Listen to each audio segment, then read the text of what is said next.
As negotiations over a new global climate agreement entered their fourth day in Paris, negotiators have produced a new draft climate agreement that's supposed to set the world on the path toward cleaner energy and to reduce the carbon emissions blamed for global warming. Liu Xin has more on China's role in the talks. The head of the Chinese delegation, Xi Jinping, who was China's chief climate negotiator before this round of talks, elaborated on China's position this time in Paris on Thursday. He mentioned the first major issue of contention is to what degree will the Paris Agreement be legally binding. He said that some countries can accept that this is a universally binding legal instrument, but other countries cannot accept it.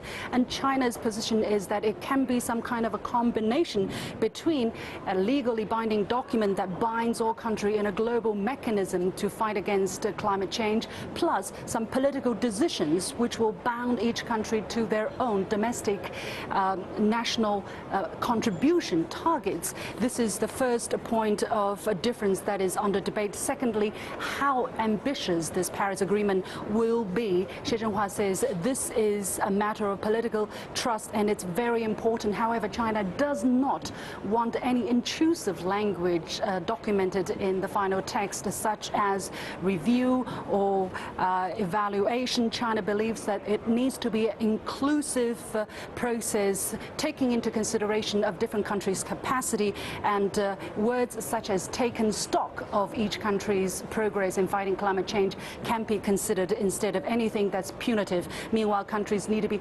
encouraged to go on a low-carbon development path. Thirdly, finance. Finance is considered by many developing countries to be the bedrock of the Paris conference. And Mr. Xi had this to say. Let's take a listen. Developed countries have made the promise in Copenhagen to provide $100 billion annually by 2020. Now is the time to implement that. There's nothing to negotiate here. This is a must. This is also a matter of political trust. If you cannot fulfill your own promise, how can there be any basis for political trust?